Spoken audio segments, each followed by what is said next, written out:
Les nécrophores, ces genres de petits insectes coléoptères qui ont une habitude un peu particulière car selon une étude de l'université d'Édimbourg, ces charmantes petites mamans ont un côté cannibale. Cannibale, normal. Et pas cannibale genre quand on dit oui, un insecte, voilà, la reproduction, le mâle est tout petit, la femelle elle mange le mâle.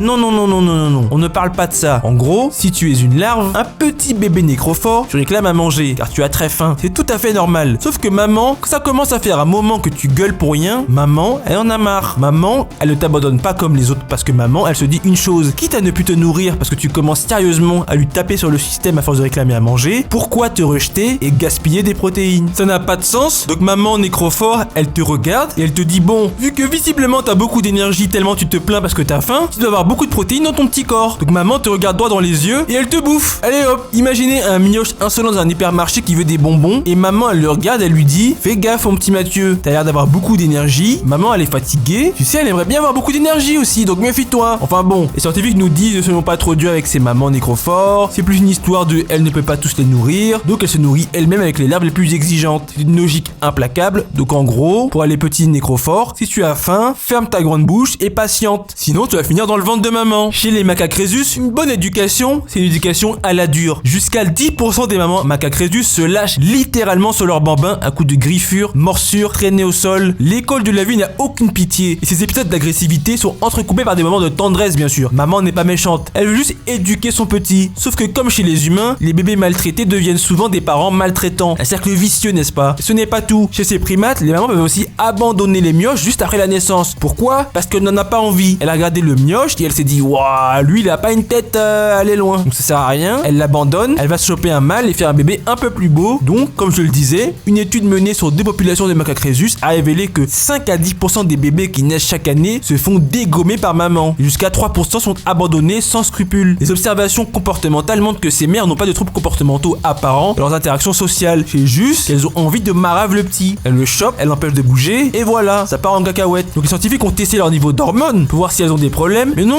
tout va bien. C'est juste que leur réponse au stress, c'est la pure violence. Allons du côté des lézards, et notamment des mamans 5 à longue queue, qui elles aussi ont une manière bien particulière de réagir au stress. Sous l'île d'Orchid à Taïwan, ces 5 se retrouvent parfois nez à nez avec des énormes serpents qui n'ont qu'une hâte, dévorer les œufs de maman 5. Mamounette sort alors sa cape d'héroïne et fait tout pour sauver ses petits. Sauf que c'est un lézard inoffensif et le serpent n'est pas du tout impressionné. Résultat, maman 5 se met à réfléchir sérieusement car elle n'a absolument pas envie que l'autre engloutisse ses petits. Et est une stratège de la survie, une tacticienne hors pair. Sa logique, si la sécurité de ses œufs est compromise, elle se dit quitte à ce que mes œufs se fassent manger, autant que ce soit par moi. Et mange ses propres œufs elle-même plutôt que de les abandonner à un serpent insolent. D'une pierre deux coups, elle miam des protéines toutes fraîches et le serpent peut aller se faire voir ailleurs et ne mangera aucun œuf de 5 aujourd'hui. En tout cas, pas les siens. Place à la maman tamarin empereur qui, dans le monde des gens sans pitié avec leurs petits, a une place toute particulière. Imaginez ça, vous êtes une maman tamarin, vous avez trimé pendant 150 jours à porter des jumeaux qui en plus sont plutôt costauds. Votre job, les transporter partout jusqu'à ce qu'ils puissent se débrouiller seuls. Mais voilà, dans le monde des tamarins, tout repose sur un équilibre délicat. Il faut suffisamment de mâles pour protéger et nourrir le petit et surtout pas trop de concurrence féminine. Un groupe de chercheurs intrépides s'est aventuré dans les basses terres amazoniennes du Pérou pour observer ces familles de tamarins. Ce qu'ils ont découvert est aussi fascinant qu'insolent. Lorsque le nombre de mâles aidants est suffisant, le taux de survie des bébés grimpe à 75%. Mais si les mâles se font rares ou si trop de mamans attendent des petits en même temps, la situation devient critique. Et c'est là que maman est envahie par les ténèbres en personne. Ces mères tamarins confrontées à un manque d'aide ou à une concurrence trop forte font un choix hautement brutal. Elles attrapent leur progéniture, se mettent en position de baseball et les dégagent de l'arbre façon yeet sans même y réfléchir à deux fois. Ce comportement, aussi choquant qu'il soit, a une logique froide mais calculée. Pourquoi investir dans des bébés qui ont peu de chances de survivre? Ces mères tamarins choisissent de liquider leurs actifs et d'attendre des temps meilleurs pour la reproduction. Dans certains cas, la mort d'un bébé tamarin peut sembler accidentelle et les observations suggèrent plutôt un acte prémédité, une chute d'un arbre bien étrange, un soin négligé et le problème est résolu. Dans un cas particulièrement horrifiant, une mère a été observée tuant son bébé d'une morsure à la tête puis dévorant une partie de son corps. On peut difficilement la croire ensuite quand elle plaide l'accident. Regardez-moi cette belle maman que, vous allez voir, on pourrait appeler maman psychopathe. Une fois que ces petits ont fini leur vie à l'intérieur de l'œuf, mais vraiment à peine sortis de leur coquille, ils doivent faire face au côté sadique de leur mère qui leur prépare un cadeau empoisonné. Situés sur des falaises vertigineuses de plus de 100 mètres de haut, ils repèrent vite qu'ils sont sacrément hauts et demandent à maman combien de temps ils vont rester là. Normalement maman, si elle était normale, leur dirait de prendre leur temps, de développer leurs leurs ailes et qu'elle va leur apporter de la nourriture. Sauf que maman, elle a clairement la flemme de tout ça. Elle leur répond cash que leur nourriture c'est de l'herbe qui se trouve au sol et que s'ils ont faim, ils ont intérêt à descendre maintenant, sinon tant pis pour eux. Devant leur incompréhension, elle rajoute que leurs ailes n'arriveront que dans un mois. Donc s'ils veulent survivre, ils n'ont qu'à faire un saut de 100 mètres et s'éclater contre les rochers en priant pour survivre. Sinon, qu'ils restent dans le nid, qu'ils crèvent là-haut, maman a son contrefiche. Donc pas le choix, hein. Les petits se jettent du vide et ils sont si légers et dufteux qu'ils semblent rebondir sur les rochers lors de leur chute. La plupart survivent miraculeusement à l'impact, d'autres, plus logiquement, se font smasher contre les rochers tellement forts par la gravité qu'ils rejoignent leurs ancêtres à peine ils sont nés. Mais même pour ceux qui survivent, leur galère n'est pas encore terminée, car la vraie menace les guette en bas. Autant des oiseaux prédateurs que des renards, plein d'opportunistes n'hésiteront pas à se jeter sur ces jeunes cabossés par la chute, car maman est trop faible pour les défendre. Mieux vaut donc sauter en dernier et espérer survivre, même si ça veut dire regarder ses frères et sœurs crever. Brutal au max. Voilà pour vous, certaines des plus mauvaises mères du monde animal. Appréciez donc vos parents pour ceux qui en ont des bons, parce que dans la nature, ça peut vite dégénérer. Cliquez ici pour regarder la vidéo complète.